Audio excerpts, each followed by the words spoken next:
Hi YouTube, welcome to my channel. My name is Michelle and thank you so much for visiting first and foremost. Today's video is going to be about women with autism spectrum disorder. And the reason why I want to talk about this is because within the last week, I have learned about autism in women, which it's never been a topic that I've ever learned before, never really even thought about it before. When you hear of autism, at least for me personally, I've always pictured children. I never really knew about autism disorder in women. So the reason why I want to talk about this today, and please forgive me because I am a little bit nervous. The last week has been almost eye-opening for me. About a week and a half ago, I learned that I likely have hypermobility Ehlers Danlos Syndrome. I do yoga. I can easily get into poses because I am hypermobile. Once I started learning about hypermobility Ehlers Danlos Syndrome, I took a deep dive, as I do with anything that I'm interested in. I don't remember exactly how the dots connected, but I then came across autism in women with EDS. And I was like,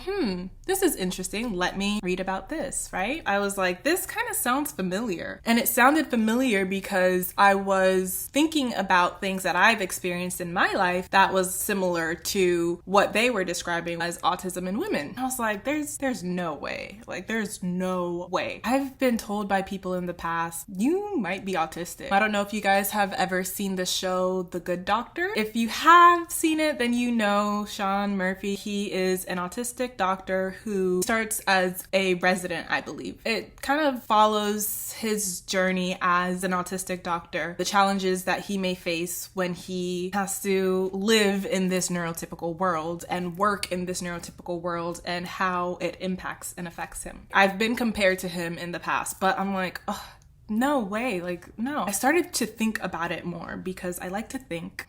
Once something piques my interest, that's it. I'm gonna wanna know everything about that subject. So I continued to learn. I watched a lot of YouTube videos and I'm so thankful and grateful for your videos. It really helped me understand that I'm likely autistic. I have mixed emotions about it, mostly amazing emotions, because now I feel like I can understand myself. I can understand this world a lot better. I feel kind of sad about it because I just think about, like, what if I would have known sooner? What if I would have known when I was a child? I have been reading a book. It's called On the Spectrum: Autism, Faith, and the Gifts of Neurodiversity by Daniel Bowman Jr. That book is what inspired me to finally make this video. I've been trying to make this video for a week and I just could not do it. After listening to his book, I finally found the strength to come out and tell my story. Thank you very much to Daniel Bowman Jr.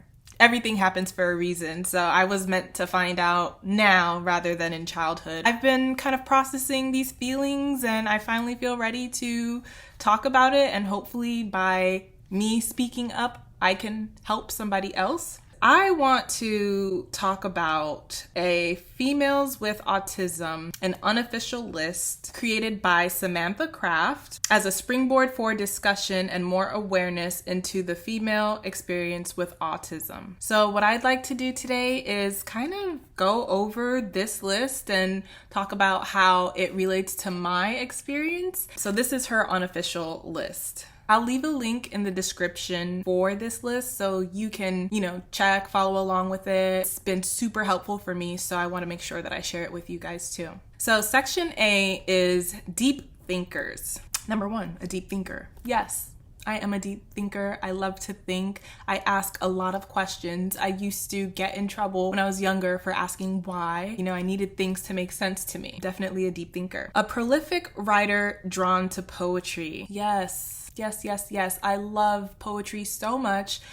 Yeah, if you are autistic as well, I don't know if you can relate, but for me, I love poetry, and that's the easiest way for me to express myself. So number 3, highly intelligent. I've been told I'm intelligent. Number 4, sees things at multiple levels, including her own thinking processes. Yes, I analyze things. You know, I want to see beneath all the layers. I want to get to the root cause so that I can understand. Analyzes existence, the meaning of life, and everything continually. Yes. Again, I'm always asking why and always trying to make sense of things. Number 6, serious and matter of fact in nature. Yeah, I've been told that I'm serious and I like to get to the point of things. Yeah, I'm a pretty serious and matter of fact in nature person. Doesn't take things for granted. No. I try to be grateful. I try to practice gratitude every single day, but no, I try not to take anything for granted. Doesn't simplify. Well, I think that I've learned to simplify, honestly. You know, after so many times of talking to people and then them really not paying attention or kind of ignoring you, you kind of learn to simplify things a little bit, you know? And I don't know if I'm even saying this in the right context, but that's a question mark for me. I'm gonna leave it at that. Number 9, everything is complex. Well, you see how complex I just made number 8? Life is pretty complex and intricate. There's so many layers, like I said before. Life is just beautiful and everything is complex. Number 10, often gets lost in own thoughts and checks out. Yes, I do check out. I can definitely zone out easily. All right, so now we're gonna move to section B. So section B, innocent. Number 1, naive. Yes, I admit it, I can be naive.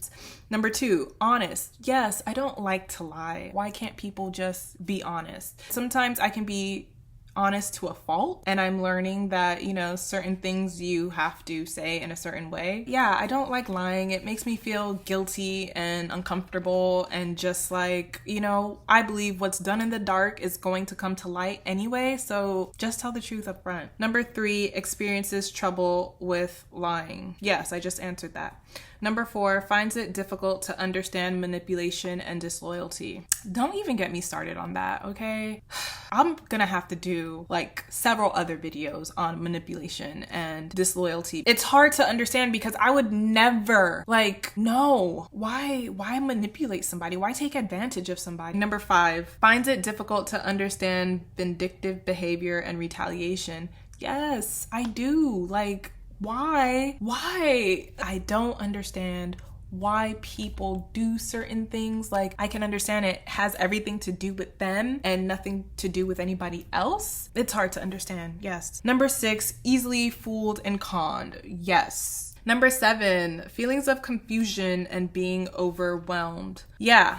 I've been in social situations and people are, you know, saying something and somebody made a joke, totally went over my head.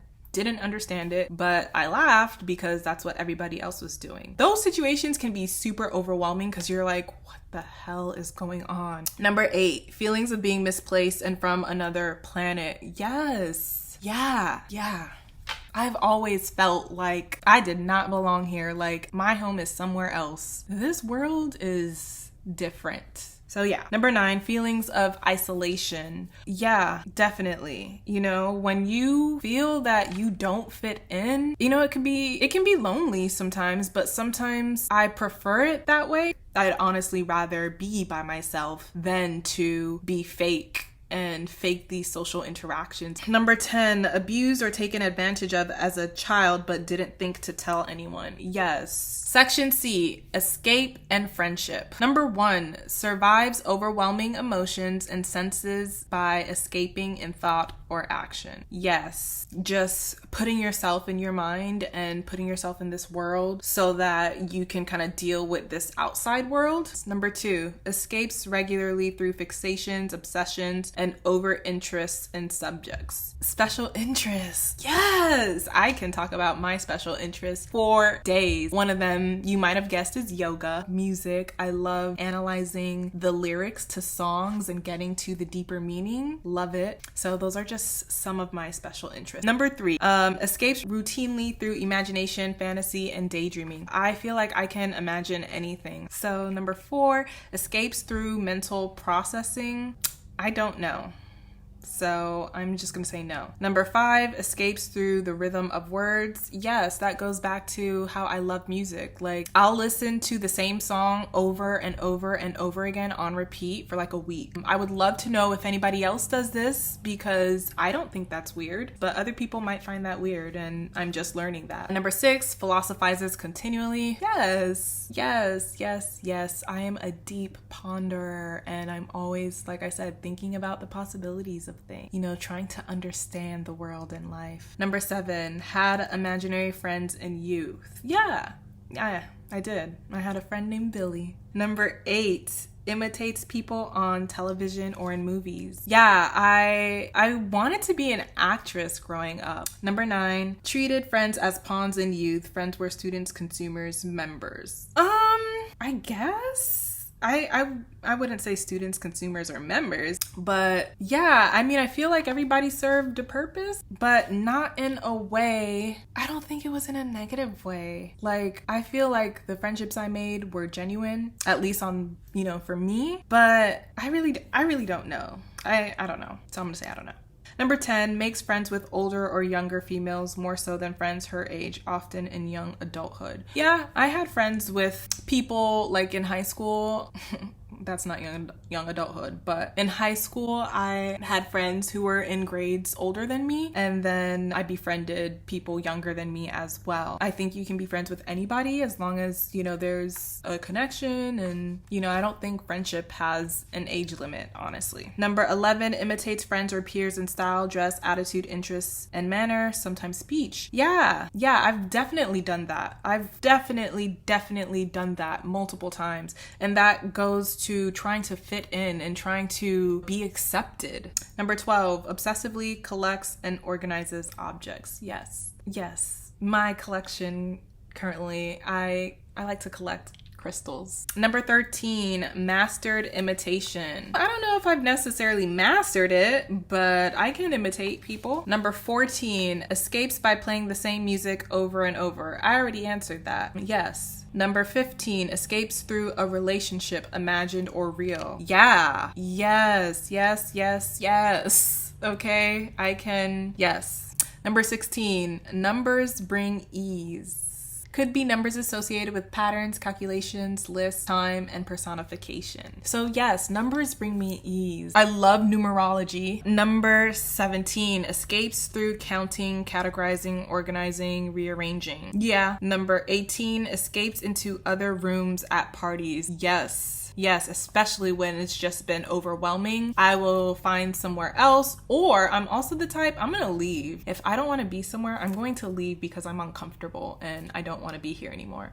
So yeah. Number 19, cannot relax or rest without many thoughts. Absolutely, the thoughts in my head, they just constant, okay? Literally constant. It can be a lot to deal with. And number 20, everything has a purpose. I did say this already in the beginning of this video. I believe that everything that is meant to be will be, and everything happens for a reason. That is an absolute belief of mine. I don't want to be too long-winded in this video, so I'm going to stop here today. This is just part 1. Stay tuned for part 2, where I will go over sections D through F. This is my first time really talking about this, and I'm excited to continue talking about this because, again, I just want to help other people. I think autism in women is super underdiagnosed, and I want to spread awareness. Thank you so much for watching. If you can relate to anything, please leave me a comment. I would love to hear from you and get a conversation going. Thank you so much. Stay tuned for the next video.